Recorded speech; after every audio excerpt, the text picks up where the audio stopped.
Hey everyone, so welcome back. As some of you will know, I've just recently picked up the A7III from Sony, and I already have the A7R Mark II. So in this video, I'm going to compare the A7III against the A7R Mark II and let you know which one you should get, really.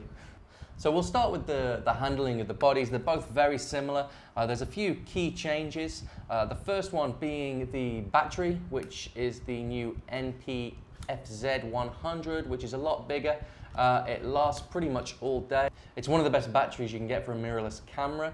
Sony claims that it is the best battery. I'd put it on about a par with something like the Olympus EM1 or the Panasonic GH5. It's very good.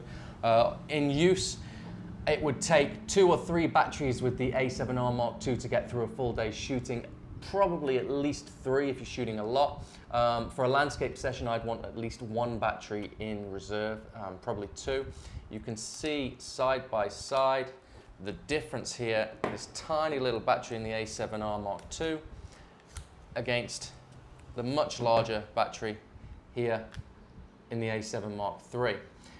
It's 2,280 mAh versus 1,020, so it's over double, and it certainly is much improved. Okay, in terms of handling, the body is very, very similar. It's a very, very similar design. There's a few additional features and improvements on the A7 III. If you're doing video, the first thing you'll notice is the record button, which is now in a useful place on the back. It's just to the right of the viewfinder, and it's very, very easy to find with your thumb. On the A7R Mark II and all the second generation Sony bodies, it's on the side here, which is ridiculous, but people will make this out to be a huge deal.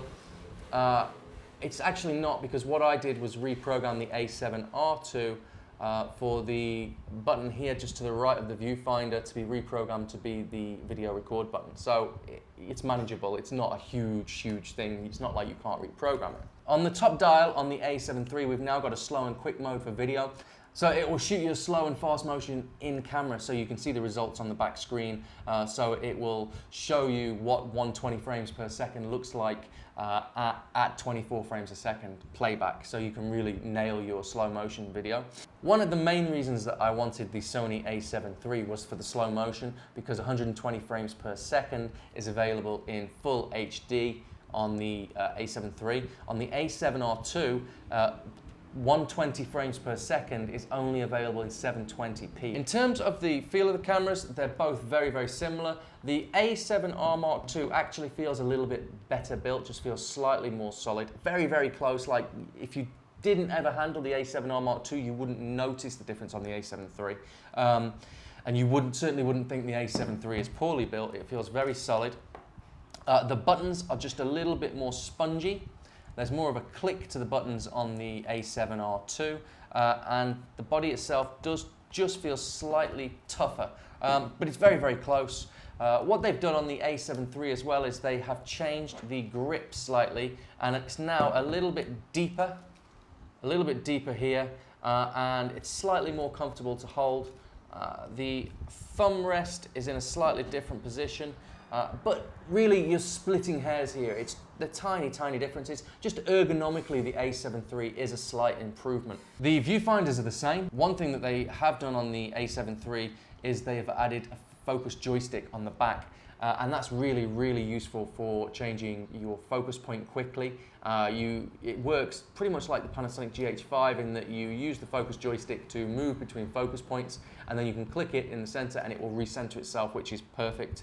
On the A7R II, I had it set up so that the delete button brought up my focus points, and then I had to use the scroll wheel at the back to press left, right, up, down to move around, and then to recenter I would have to press the center button in the control dial. Just a little bit slower, not quite as fast in use. So ergonomically the A7 III is better. We also have dual card slots now in the A7 III, as opposed to the single card slot in the A7R Mark II. So if you're a wedding shooter, then certainly the A7 III is going to be a lot better, because you've got that ability to back up your images, or you've got overflow, or however you want to set it up. In terms of autofocus, I actually, once I got used to the A7R II, I found it quick enough for pretty much everything. Even for portraits and photographing my daughter, once I worked out how to use the Sony autofocus system to the best of its ability, I actually found the A7R II is pretty good.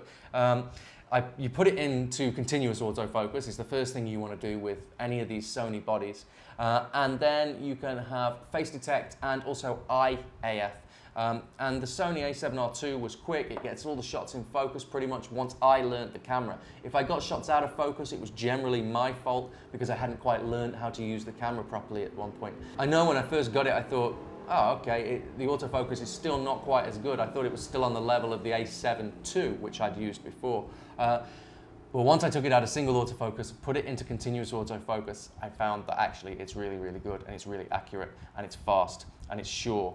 There is some improvement in the A7 III. It's a little bit snappier, a little bit quicker. You've got that autofocus joystick as well, which makes focusing and changing your focus point a lot easier. But in terms of the autofocus, face detect, and eye AF, very similar. It's not worlds apart. They will tell you, obviously, in the marketing that, wow, my goodness, you know, God, it's like light years apart. It isn't. It's a bit better, but it's not. You're not going to suddenly be blown away. You're not going to be nailing shots that you missed with the A7R II if you know how to use both cameras properly. One thing you will notice is the speed of use.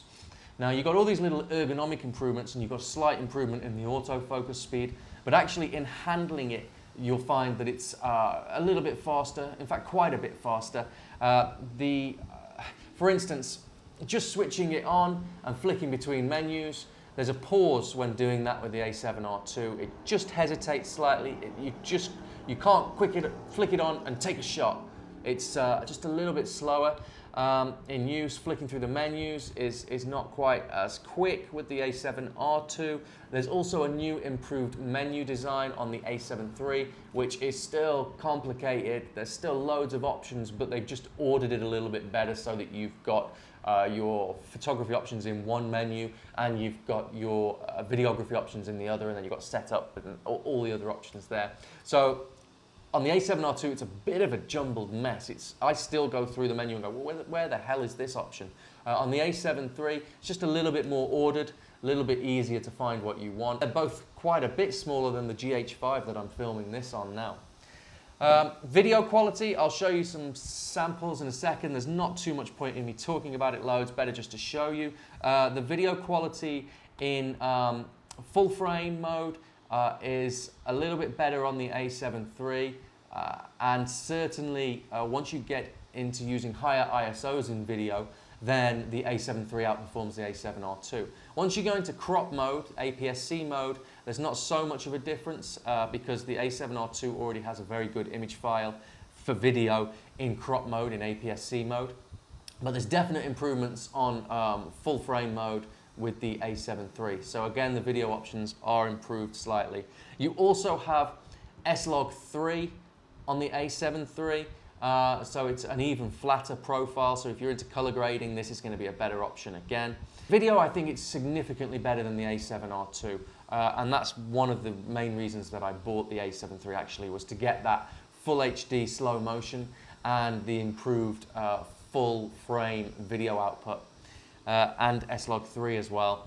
Okay, so in terms of actual photographic image quality, so stills, the A7R II is still gonna be better than the A7 III. The A7 III is using a brand new 24 megapixel sensor. It's got really good low light performance, and I'll show you some samples in a second.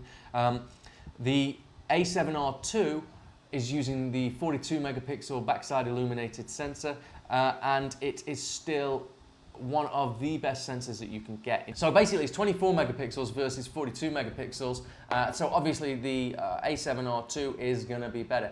But It depends on your use. If you're going to use it for general photography, then the speed of the A7III is going to actually be much more useful than the extra megapixels of the A7R II. The A7R II, you've really got to watch your technique, because 42 megapixels, if you don't get your technique bang on, it shows up every little jitter, every little hand movement, every little bit of shake in the image, whereas the 24 megapixels is actually easier to work with. But if you're doing landscapes, then the 42 megapixels is still king. The improvements for me are generally in the handling department, the ergonomics, the battery life obviously is a great improvement. Having the AF joystick, you've also got USB charging in there now, although I've got to be honest, I don't really like the USB charging connection. It doesn't click all the way in to the socket. So it feels like it could bend over time, over usage. And also, when you've got it plugged in here, to get the plug in the socket, you've got to really turn this little flippy bit down.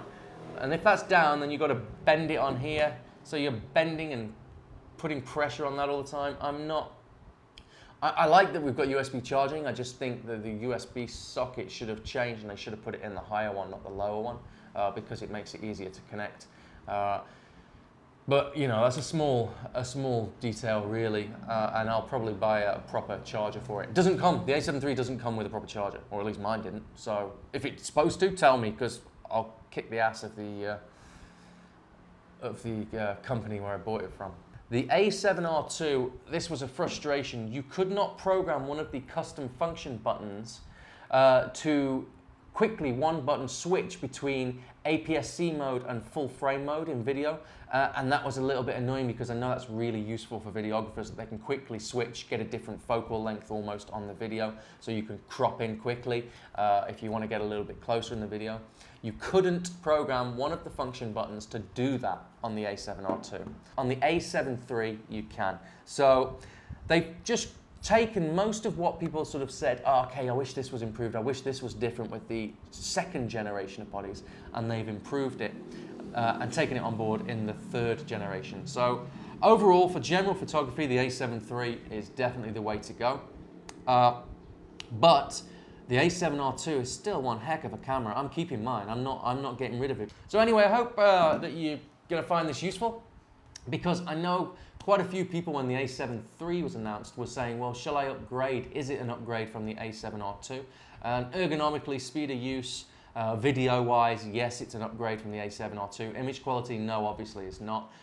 So that really then means that you've got to make your choice based on what's important to you. Do you want the ultimate IQ?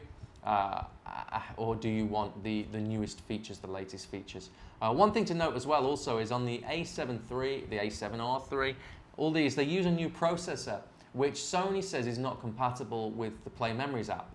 And the A7R II is compatible with the Play Memories app. And the reason I mention that is because the Play Memories app allows you to remotely use the camera. It allows you to do time-lapse within the camera. And these two cameras, both of them, in fact, all the Sony cameras, they don't have a built-in intervalometer and time-lapse feature. So if you're going to want to do time-lapse photography, then the A7R II is going to be better because you can actually use the Play Memories app, whereas on the A7III you can't. So you've got to go back to the old days of DSLR shooting almost, where you're going to get an external intervalometer. So that's something else you've got to carry, blah, blah, blah. Anyway, it's just something to mention. It's just some of the things that I've noticed whilst using the camera. So to break it down, if you want the best image quality, stick with the A7R II or A7R III if you can afford it. But the reason that I'm comparing these two, one is obviously these are the two cameras I've got. I haven't got the A7R III. But also the pricing is relatively similar at the moment. In fact, the A7R II is cheaper than the A7III at the moment. I bought the A7R II for £1,500 UK sterling. And I bought the A7III for, I think it was 1,700. So this is actually still cheaper. And if you're not into video, and if you're not into being able to shoot quickly, if you're purely into like landscapes or slow, methodical photography, the A7R II is better. So at the end of the day, you've got to look at your priorities. For general use photography, I think the A7III at $2,000 US, I think, and about £2,000 UK. Yeah, in the UK we always get ripped off. It's great value. In a week and a half's time, I'm taking a trip to Sikihor, which is a beautiful island just off the coast of Dumaguete. Some beautiful beaches there, some nice waterfalls, some other stuff. There's a cave apparently where you can go down 800 meters by rope into this huge cave complex. So I might see if I've got the balls to go and do that, or maybe not, we'll see. My wife said she's definitely not doing it. And I've also just picked up the Moser Air, which is this one here, and also the Moser Air Cross for doing some video. So I'll be reviewing those two gimbals as well in the next few weeks. A couple of weeks later I'm going to Bohol, which is another beautiful island, which has some gorgeous scenery. Again, beautiful beaches because it's the Philippines, and also has these tiny little primates, about this big I think, with huge eyes, called tarsiers, and I shall go and see them as well and take my daughter to see them. So over the next month and a half, I'll really be testing out these two cameras against each other in more detail. I'll be doing a lot of video work as well, and then I'll come back with a review for the A7 III and probably a more in-depth look at the A7R II as well. But I just wanted to get this out there for you guys because I thought the A7 III is out now, but it's out of stock in a lot of places. But a lot of people are going to be considering, should I either stick with the A7R Mark II, or should I buy the A7R Mark II because it's come down in price so much, or should I go with the newer A7 III? And basically it's going to come down to your requirements. I personally, if you're doing a lot of landscapes, I'd still go with the A7R II. If you like to crop a lot, I'd go with the A7R II. For everything else, I'd go with the A7 III. It is an incredible camera. I love it. But saying that, I love the A7R II. There you go. That's your lot. Bye-bye.